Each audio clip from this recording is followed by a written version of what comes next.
Hello everybody, so I have been a little bit extravagant today.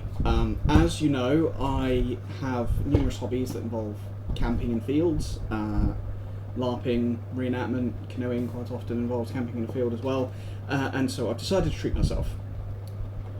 Because quite often I just really want a cup of tea and I can't be bothered to wait for a regular kettle to boil on a gas stove. So I bought the Jetboil Flash 2.0.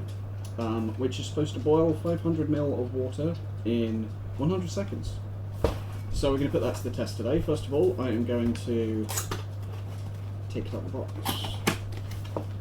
I did more than a little bit of research into this particular thing and its competitors, and although I very nearly got the OEX one, I did decide to go for the more expensive Jetboil because you can fit in the cup a boil in the bag, a camping meal bag.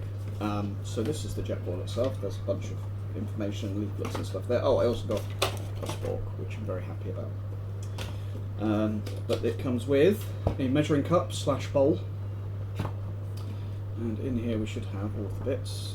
What have we got? More information and stuff.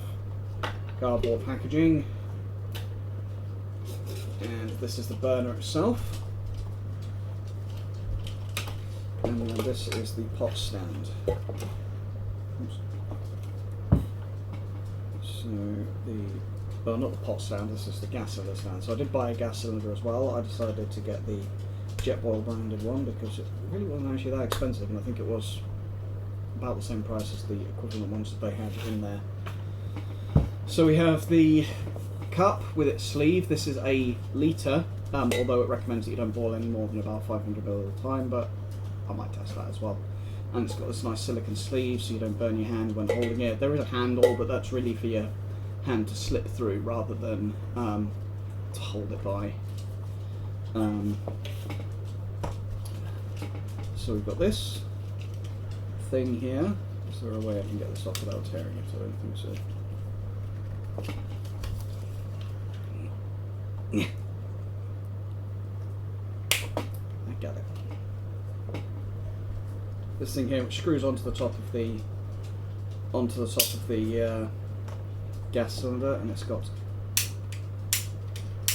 a sparking lighter on the top there. I don't think that's showing up on the camera, but there's a little electric sparker there.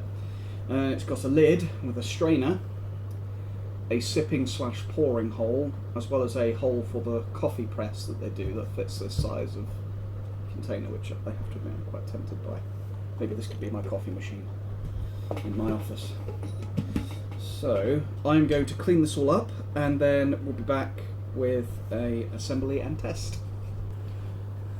Okay, so we have washed everything.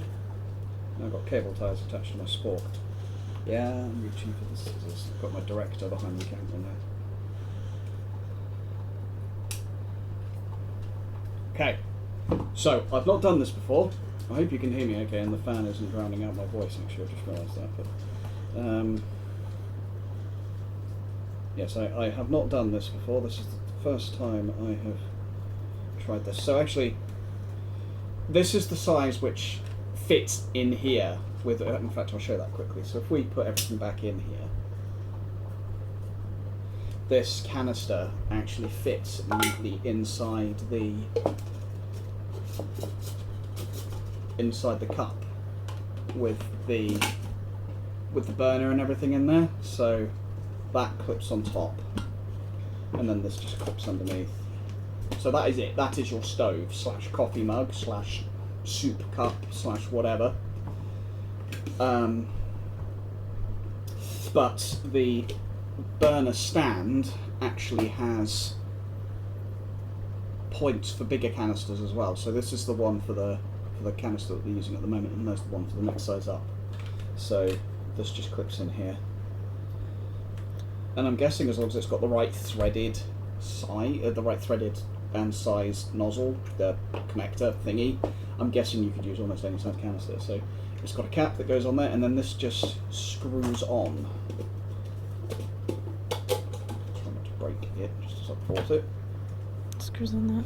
Yes, screws onto the burner. Thank you. And then the burner screws onto connects to the bottom. So what you need to do is you need to make sure that you fold out the handle, and then the screws on. And because it screws on and it's got a valve, you can disconnect it. You don't have to leave the canister connected, obviously, because that would be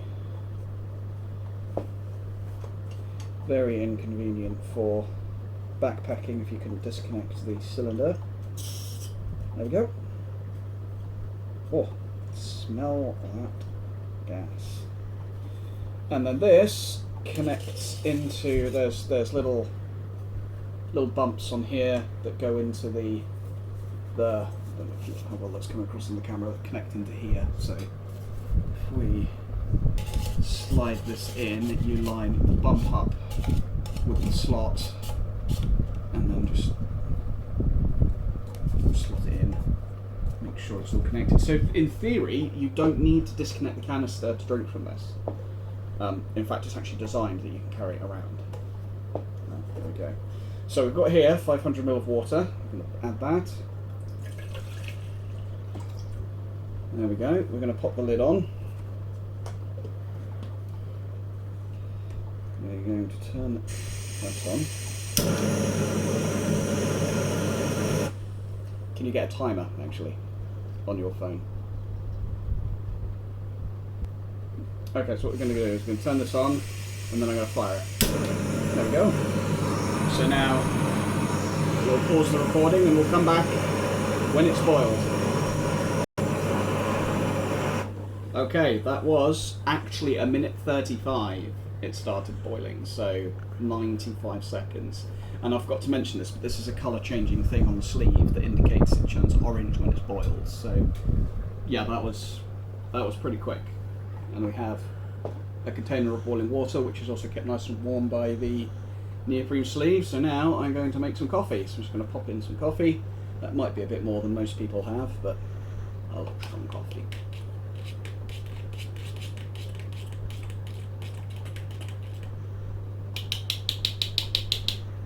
There we go.